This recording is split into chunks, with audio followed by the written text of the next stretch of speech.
Olá, hoje é 2 de abril de 2021, Sexta-feira Santa, a sexta-feira em que lembramos a crucificação de Nosso Senhor. E eu estou aqui para compartilhar com você uma mensagem que espero que te abençoe e que nos ajude a como entender melhor o significado disso que lembramos, da crucificação de Jesus. E para isso eu escolhi o texto de Lucas capítulo 23, a gente vai ler do verso 44 até o 49, mas tendo em mente toda a narrativa de Lucas e a forma especial de Lucas de contar essa história e falar sobre esse evento. O texto diz assim: já era quase meio-dia, e as trevas cobriam toda a terra até as 3 horas da tarde. O sol deixará de brilhar, e o véu do santuário rasgou-se ao meio. Jesus bradou em alta voz: Pai, nas tuas mãos entrego o meu espírito. Tendo dito isso, expirou. O centurião, vendo o que havia acontecido, louvou a Deus, dizendo: certamente este homem era justo. E todo o povo que se havia juntado para presenciar o que estava acontecendo, ao ver isso, começou a bater no peito e afastar-se. Mas todos os que o conheciam, inclusive as mulheres que o haviam seguido desde a Galiléia, ficaram de longe observando essas coisas. Nesse texto, a gente vê 2 dimensões da morte de Cristo. A primeira delas é que a morte de Cristo ela tem esses contornos apocalípticos. Ela é um julgamento de Deus. Todos os evangelhos narram para a gente a morte de Cristo com uma imagem apocalíptica. E aqui em Lucas não é diferente. Marcos inclui até terremoto, coisas do tipo. E Lucas mostra que o céu ficou escuro, que o sol deixou de brilhar. Durante horas ficou assim. O véu do templo se rasgou. Olha só o que aconteceu. Então, uma imagem apocalíptica. Tem algo acontecendo aqui de extraordinário e de aterrorizante, que é o juízo de Deus contra os seus inimigos. Essa é a primeira dimensão da morte de Jesus que eu quero explorar. A morte de Cristo é o julgamento de Deus contra os seus inimigos. A morte de Jesus ela é resultado de uma grande conspiração da elite religiosa judaica junto com o Império Romano, a força das trevas e chancelada pelo povo. Esses grupos se apresentam como os inimigos de Deus na narrativa de Lucas e é importante que nós olhemos rapidamente para eles. A elite religiosa judaica usava o sistema religioso para a manutenção do seu status, para exercício de controle sobre o povo, para a exclusão social dos menos necessitados, dos mais necessitados. Tudo isso eles faziam em nome de Deus. Só que Jesus desmontou o sistema deles. Em Jesus, Deus se mostrou humilde, servo e inclusivo. Ele veio para os pecadores. Em Jesus, Deus se mostrou perdoador. E assim ele desmontou o sistema religioso judaico. Seu perdão radical estava disponível a todos e todas que se arrependessem de coração, e não só de alguns grupos especiais. Deus não tinha privilegiados. Enquanto o sistema religioso judaico privilegiava os grupos que se diziam mais santos, Jesus vem trazer o perdão de Deus para todos. Jesus vem para os pecadores e não para os justos. Basta o arrependimento de coração. Os religiosos continuam ainda hoje promovendo seu status, promovendo controle sobre o povo, promovendo exclusão social, tudo em nome de Deus. Mas nós, na coragem de Cristo, devemos desqualificá-los. Inclusive, especialmente, quando nós nos tornamos um deles. Deus é perdoador. E o perdão de Deus está disponível a todos e todas que se arrependem e creem. Em segundo lugar, o segundo grupo, melhor dizendo, é o Império Romano. E o Império Romano usava a força política e militar que tinha para impor uma falsa paz, o que eles chamavam de Pax Romana, que se alimentava do terror das pessoas, da parcialidade do imperador e da injustiça do seu sistema de impostos. Mas em Jesus, Deus confrontou o sistema deles. Em Jesus, o verdadeiro Messias e Rei, Deus mostrou que quer a alegria e o bem-estar de todas as pessoas. E Deus quer que o mundo seja justo como Ele é. Em Jesus, Deus se mostrou pacificador. E que a sua paz é muito maior do que a paz que Roma. É completamente diferente que a paz que Roma pregava. A sua paz radical depende da sua justiça radical e do seu amor radical. E promove não terror, mas alegria e o bem-estar das pessoas. Essa paz nós encontramos em Cristo.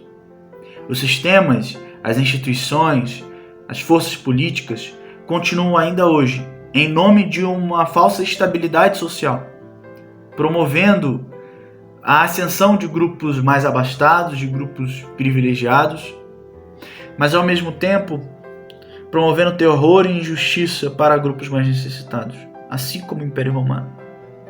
Mas nós, na coragem de Cristo, o verdadeiro Rei, devemos denunciá-los profeticamente e promover a verdadeira paz às suas vítimas. Então Jesus, ao mostrar que Deus perdoa a todos, desmantela o sistema religioso da elite judaica e por isso eles o mataram. Quando Jesus, o Rei verdadeiro, que se diz Rei verdadeiro, mostra que Deus traz uma verdadeira paz e paz disponível a todos, ele confronta o Império Romano e por isso eles participam da sua morte, do seu assassinato. Mas não fica só aí. A força das trevas também participam desse assassinato. A força das trevas usava seu poder para tentar Jesus e para manipular as pessoas para fazê-lo desistir do seu ministério ou pelo menos aceitar uma outra forma de messianidade que não a que Deus tinha separado para ele. É o que acontece, por exemplo, no início de todos os evangelhos, como aparece Satanás tentando Jesus. Mas ao longo dos evangelhos a atuação demoníaca é muito evidente. As forças das trevas, além de tentar Jesus e manipular as pessoas, sempre servem uma lógica de morte. Mas em Jesus, Deus tirou o seu poder. Deus os enfraqueceu. Deus os expulsou. Deus tirou a chave da cadeia que nos aprisionava. Em Jesus, Deus mostrou que o Espírito Santo é promotor de vida livre, digna e santa para as pessoas. Em Jesus, Deus mostrou a força da luz, de tornar as pessoas em testemunhas de generosidade, libertação e santidade, sempre servindo a uma lógica de vida. Deus é Senhor da vida, promotor da vida, preservador da liberdade e da dignidade. Essa luz do Espírito Santo, essa luz que vem de Cristo, nós recebemos para sermos testemunhas. Então, nós devemos viver em guerra contra o tentador e suas forças, orando e agindo guiados pelo Espírito Santo, para preservar nossa liberdade conquistada por Jesus, mas também para libertar e promover vida para as pessoas à nossa volta. Os três inimigos de Jesus, os três inimigos de Deus que participaram da morte de Jesus, a elite religiosa judaica, o Império Romano e a força das trevas, na cruz estavam sendo condenados. Eles colocaram Jesus lá. E por isso a cruz é uma condenação para eles. É um julgamento deles. É a culpa deles. Ao crucificar o Deus inocente, os inimigos de Deus trouxeram juízo para si. A morte de Jesus na sexta foi o anúncio do fim desses inimigos. Foi o apocalipse. Foi isso que o centurião e a multidão perceberam. Deus veio se fazer presente para julgar seus inimigos. E é isso que, em primeiro lugar, simboliza o rasgar do véu. A elite religiosa, o poder político e a força das trevas mataram Jesus e continuam matando hoje. Entretanto, elas não devem ser temidas. Elas só podem matar o corpo. O seu poder é limitado. É isso que Jesus nos comunica lá em Lucas capítulo 12, verso 4. Nós temos que ter a coragem de Cristo. Os inimigos de Deus não têm poder. Eles foram julgados na cruz. Na morte de Cristo, eles são julgados e condenados. Sua derrota é anunciada. Creiamos em Jesus e sejamos corajosos para enfrentar e resistir os inimigos de Deus. Numa primeira dimensão, eu acho que essa é a mensagem de Jesus, da crucificação de Jesus para nós. Uma mensagem de motivação, de anúncio do juízo de Deus. Mas tem uma coisa aí, um detalhe, que nos ajuda a fazer a transição para a segunda dimensão. Mas a gente não pode deixar isso de lado. Não são só esses 3 grupos que participam da crucificação de Jesus, mas tem um quarto aí, que eu falei lá no início, que é o povo. Lucas é muito enfático em deixar claro que o povo também rejeitou a Jesus. O povo também rejeitou o enviado de Deus. E ao rejeitar o enviado de Deus, eles estavam rejeitando o próprio Deus. O povo que antes estava totalmente com Jesus, seguia Jesus em tudo, estava ali grudado em Jesus. Por 3 vezes, com veemência, mesmo sendo perguntado e questionado, repetiu que queria que ele fosse crucificado. E então passou a fazer parte desse grupo que desejou a morte de Jesus, que proporcionou a morte de Jesus. Suas expectativas foram quebradas, então eles mataram Jesus. O povo se deixou levar e se tornou cúmplice desse assassinato. Toda essa geração negou Jesus. E esse é o exato oposto que acontece em Nínive. Lucas faz esse comparativo, por exemplo, em Lucas capítulo 11. Esse povo rejeitou o enviado de Deus, assim como a elite religiosa judaica, o Império Romano e a força das trevas. Todos, sem exceção, foram cúmplices de Jesus, da morte de Jesus. Se antes da crucificação as profecias eram específicas a respeito de cada grupo que faria Jesus sofrer, após a sua ressurreição, o anjo lá em Lucas 24, versículo 7, diz que Jesus foi entregue a homens pecadores. Ele usa um termo genérico. Judas traiu Jesus, Pedro negou Jesus e todo o povo rejeitou Jesus. Eles simbolizam toda a humanidade. Como Paulo diz, todos pecaram e carecem da glória de Deus. Toda a humanidade rejeitou Jesus como Cristo de Deus. E nós estamos incluídos nela. Quando não nos arrependemos, rejeitamos Jesus e a quem ele representa, o próprio Deus. Nós não estamos falando dos inimigos de Deus só quando falamos dos outros. Nós nos tornamos inimigos de Deus ao rejeitar Jesus. Nós participamos do sacrifício, da morte de Jesus, quando nós rejeitamos a Deus. Quando nós rejeitamos o seu enviado, Jesus Cristo. Quando nós não nos arrependemos e não assumimos uma postura humilde. É que na cruz, com os 2 ladrões, está a imagem mais clara do que a crucificação simboliza e das 2 posturas que podem haver diante de Jesus, do enviado de Deus. O primeiro ladrão zomba de Jesus e rejeita ele. O segundo ladrão, com humildade, reconhece que ele está lá por direito, mas que Jesus é inocente. E então o segundo ladrão diz: lembra de mim, Senhor. São 2 posturas diferentes. A postura do soberbo, que rejeita Jesus, e a postura do humilde, que espera a salvação em Jesus. Um texto de Provérbios capítulo 3, que se repete em 1 Pedro, se repete em Tiago, é que Deus resiste aos soberbos, mas dá graça aos humildes. E Lucas está comunicando isso aqui para nós. Nós fazemos parte daqueles que decidiram rejeitar a Jesus. Nós precisamos nos arrepender. Precisamos ser humildes. Precisamos ser como Cristo na sua primeira vinda. Humildes, simples, servos, fracos. Reconhecer a nossa incapacidade. E essa é a segunda coisa que eu acho que é importantíssima, que a crucificação nos comunica.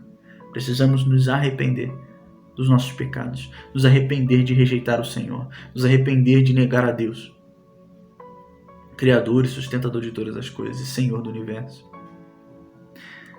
Sejamos perseverantes na fé para receber a futura justiça. Sejamos humildes como o publicano para a nossa justificação.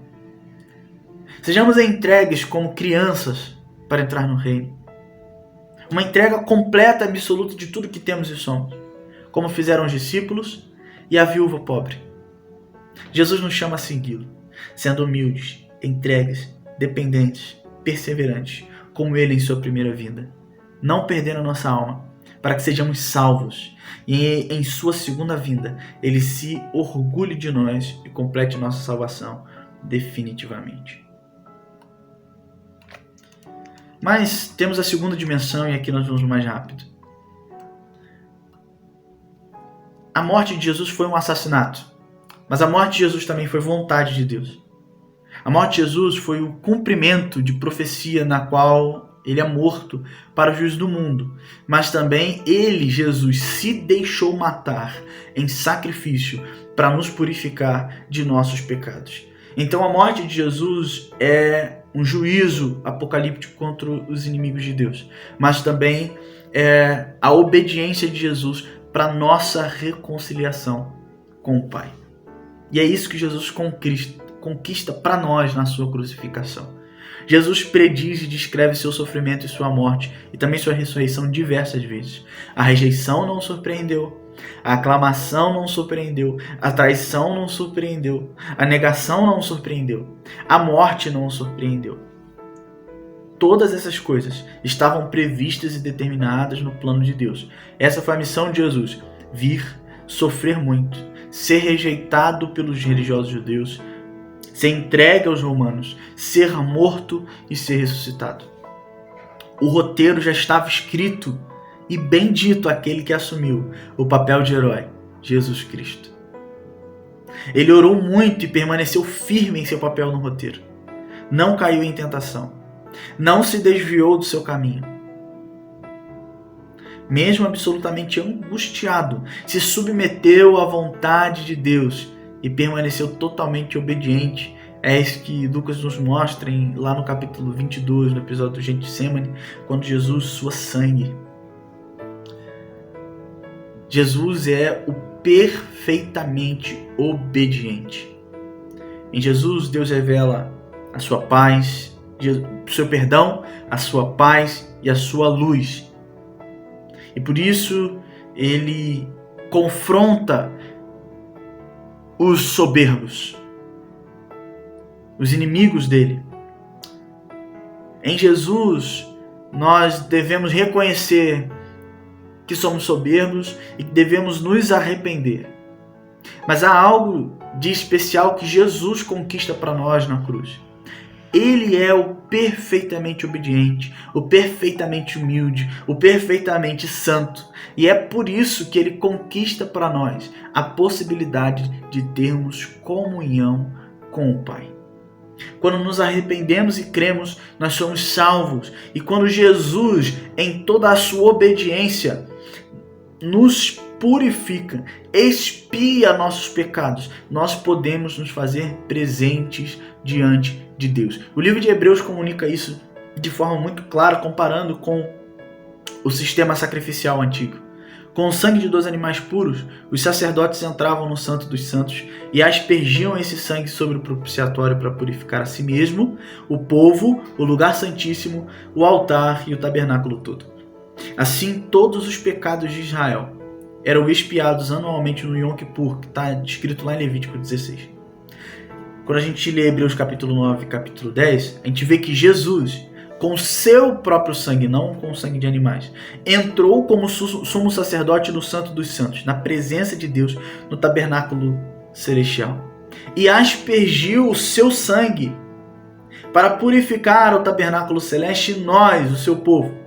Assim, todos os pecados do povo de Deus foram expiados de uma vez por todas, como o sacrifício que também é único. O corpo de Cristo, em sua obediência, foi entregue a Deus como sacrifício de Jesus em favor do seu povo. Fomos aperfeiçoados para sempre por esse sacrifício de Jesus, para agora vivermos em santidade. Desse modo, podemos entrar na presença de Deus com convicção de fé e sem culpa. É isso que está lá em Hebreus capítulo 10. Jesus, com sua obediência e com seu sofrimento, pega o seu sangue, e sua obediência e seu sofrimento é o seu sacrifício. E com o seu sangue ele asperge sobre nós e expia, limpa, purifica a nós. Ele arranca de nós o pecado, joga o nosso pecado para fora e acaba com ele. E então agora nós podemos nos fazer presentes diante do Deus Santo. O véu do templo se rasgou de alto a baixo, porque Deus se fez presente para julgar os seus inimigos, mas também porque a separação que antes havia entre nós e Deus foi extinta. Cristo conquistou na cruz a possibilidade da nossa comunhão com Deus Pai. Agora, purificados pelo sangue de Cristo, nós podemos abraçar a Deus com convicção e com alegria. Sejamos corajosos contra os inimigos de Deus. Sejamos humildes e nos arrependamos diante de Cristo e o aceitemos. E desfrutemos daquilo que Cristo conquistou na cruz para nós. A possibilidade da comunhão com o Pai. É isso que a crucificação de Jesus significa. Significa muito mais coisas, mas isso é o que eu queria sublinhar hoje. Eu acho que isso muda totalmente a forma como nós vivemos. Sabedoria prática. Isso interfere totalmente na forma como nós vivemos. Agora nós temos o prazer de ter comunhão com Deus. Agora nós temos o dever de sermos humildes. E agora nós temos a motivação para resistir os inimigos de Deus. Que Deus te abençoe e até mais.